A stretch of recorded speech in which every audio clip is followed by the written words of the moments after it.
Operation కాపు అనేది ఒకటి నడుస్తుంది గురుగారు ఏపీలో. అంటే తెలుగుదేశం పార్టీ, జనసేన పార్టీ 2 పొత్తులో ఉన్నప్పటికీ పవన్ కళ్యాణ్ రేపు 20 లేదా 23న ఎవరైతే కాపు హక్కుల కోసం పోరాడిన ముద్రగడ పద్మనాభం ఇంటికెళ్ళి అక్కడి నుంచి ఆయన పార్టీలోకి ఆహ్వానిస్తారని చెప్తున్నారు.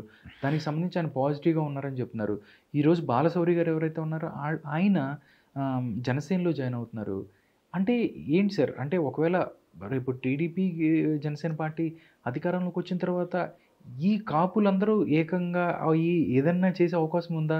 లేకపోతే ముఖ్యమంత్రి పదవి కోసమో లేకపోతే వాటెవర్ ఇట్ ఈస్.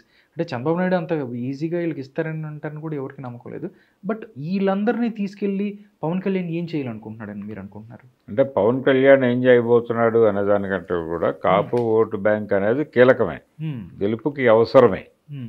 అందుకని కాపు ఓటు బ్యాంకు టీడీపీ వైపు వెళ్లకుండా ఉండటానికి, టీడీపీ వైపు లేకపోతే జనసేన వైపు కాపు ఓటు బ్యాంకు ఆ కూటమి వైపు సీరియస్గా వెళ్లకుండా చేయడానికి ఏం చేయగలం అనేది వైసీపీ చాలా రోజుల నుంచి ఆలోచిస్తోంది. ఓకే, పవన్ కళ్యాణ్ని టార్గెట్ చేసి క్రిటిసైజ్ చేయటంలో వ్యూహం కూడా అదే.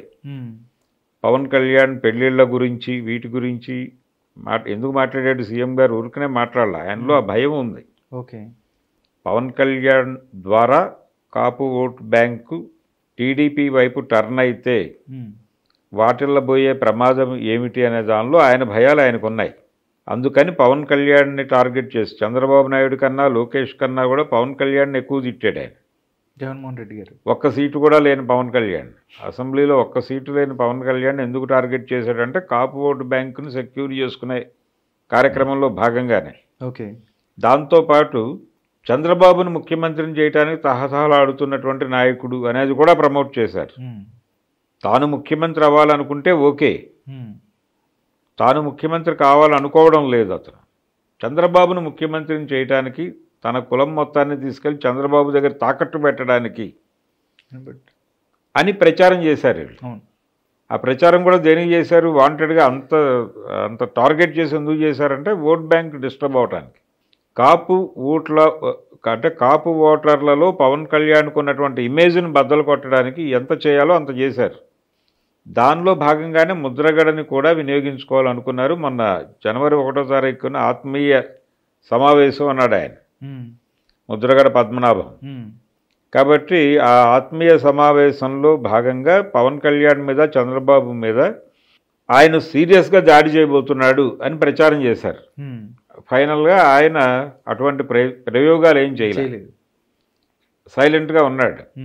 సైలెంట్గా ఉండటం మాత్రమే కాదు, వైసీపీ అధినాయకుడుగా వ్యవహరిస్తున్నటువంటి సజ్జల రామకృష్ణారెడ్డికి మీరేం రానక్కర్లేదు, క్లియర్గా మీరెవరూ నన్ను కలవనక్కర్లేదు అని చెప్పేశాడు. అయిపోయింది. అయినప్పటికీ తన ఆపరేషన్ మానలేదు వైసీపీ. ఈ రోజున మాజీ మంత్రి, గతంలో హోంమంత్రిగా చేసినటువంటి హరిరామ్ జోగయ్య గారు పవన్ కళ్యాణ్కి మళ్ళీ ఉత్తరం రాశాడు. ఈ ఉత్తరంలో కూడా ఆయన పాత డిమాండ్లే పెట్టాడు. పవన్ కళ్యాణ్, నువ్వు ముఖ్యమంత్రి కావాలి, చంద్రబాబును ముఖ్యమంత్రిని చేయటం కోసం నువ్వు త్యాగం చేయకు, మమ్మల్ని అందరినీ బలిపెట్టకు, కనీసం 2.5 సంవత్సరాలు ముఖ్యమంత్రి పదవి నీకు ఇచ్చేలాగా మాట్లాడుకో, కనీసం 40 సీట్లు అడుగు, 20 సీట్లు ఏంటి, మనం ముష్టి అడగటం లేదు అని పవన్ కళ్యాణ్ని, పవన్ కళ్యాణ్ అభిమానుల్ని, అక్కడ అన్యాయం జరుగుతోంది కాపులకి అవతల పక్షంలో తెలుగుదేశం నేతృత్వంలో అన్యాయం జరుగుతోంది అనేది ఎస్టాబ్లిష్ చేయటం కోసం ఆయన పద్ధతిలో ఆయన ఒక నిప్పు రాజేశాడు. ఈ నిప్పు వలన అంటే ఇప్పుడు హరిరామ్ జోగయ్య ఆర్గ్యుమెంట్ ప్రభావం కనుక ఓటర్లో పడితే వాళ్ళు ఎటు టర్న్ అవుతారు? యాంటీ చంద్రబాబు టర్న్ తీసుకుని వైసీపీకి అనుకూలంగా ఓటేస్తారు. సో వాళ్ళ ఆపరేషన్ కాపు వదలలేదు వైసీపీ, అది కంటిన్యూ అవుతూనే ఉంది. అది కంటిన్యూ అవుతోంది. Either Mudragada or Hariram Jogaiah. రేపు పొద్దున హరిరామ్ జోగయ్య కూడా మాట మార్చొచ్చు. హరిరామ్ జోగయ్య మాట మార్చాక ముద్రగడ కూడా పేరు టోన్ మార్చొచ్చు. ఎవరు ఎలాగైనా మాట్లాడవచ్చు. అటువంటి పరిస్థితులు ఉన్నాయి. అలా మాట్లాడిన చరిత్ర ఉంది వీళ్ళందరికీ. కాబట్టి ఒక విచిత్రమైన కాపు ఓటు బ్యాంకుని ఏదో పద్ధతిలో తమ వెనకాల కన్సాలిడేట్ చేసుకోవాలి అని ఆ పార్టీ అనుకుంటోంది, ఈ పార్టీ కూడా అనుకుంటోంది. ఇక్కడ ఇంకో విచిత్రమైన విషయం ఏంటంటే ఒక కులం ఓట్లతో ఒక పార్టీ గెలవలేదు. కనీసం 4-5 కులాల మద్దతు కూడగట్టుకోవాలి ఏదో మేరకు. ఒక కులం మీద కులాన్ని ఆధారం చేసుకుని పెట్టిన పార్టీ ఎన్నికల్లో అధికారంలోకి రావడం కల్లా అనేది మనకి దళిత పార్టీలు ప్రూవ్ చేసినాయి. బీఎస్పీ గెలిచిన సందర్భాల్లో కూడా బ్రాహ్మణ ఓట్లు ఇవన్నీ అట్రాక్ట్ చేసుకుని ఒక ఉమ్మడి శత్రువుని చూపించే గెలిచారు. అంతే తప్ప వాళ్ళు సోలోగా వాళ్ళ దళిత్ కాయిన్తో గెలిచి అధికారంలోకి రాలా.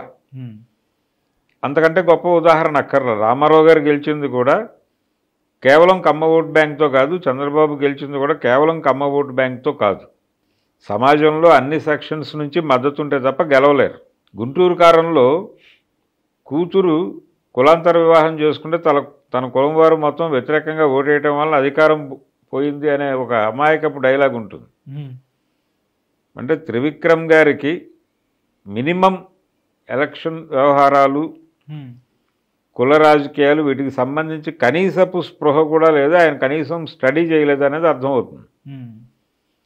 ఏ పార్టీ అయినా సరే అది కాస్ట్ పార్టీగా స్టాంప్ అయితే అది అధికారంలోకి రావటం అంత ఈజీ కాదు. చాలా చాలా చాలా కూడికలు జరిగి ఐక్య సంఘటనలు ఏర్పడితే తప్ప సాధ్యం కాదు.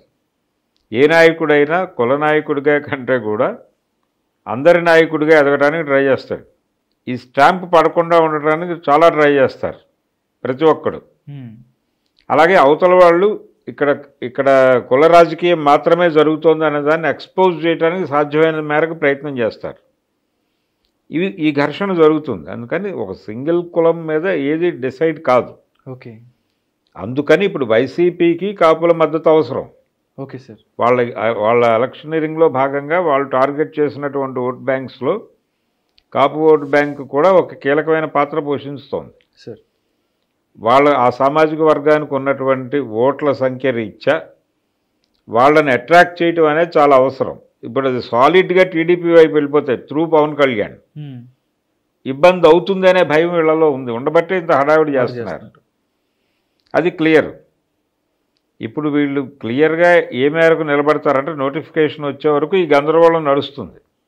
రేపు పొద్దున ఆయన పవన్ కళ్యాణ్ని కలవబోతున్నాడు ముద్రగడ.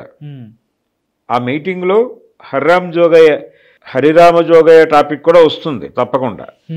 వచ్చినప్పుడు ఈ సెటిల్మెంట్ గురించి మాట్లాడుకుంటారు. దీని వెనకాల చంద్రబాబు వ్యూహం ఉంది, ఈ కలయిక వెనకాల చంద్రబాబు వీళ్ళిద్దరిని కలుపుతున్నాడు అని కూడా ఒక ప్రచారం నడుస్తుంది. అంటే వైసీపీ ఎంత సీరియస్గా ఉంది అంటే వైసీపీ సోషల్ మీడియా నెట్వర్క్స్లోనే ఈ ప్రచారం జరుగుతోంది. అంటే వాళ్ళు చాలా ఈగర్గా తీక్షణంగా గమనిస్తున్నారు ప్రతి కదలికని.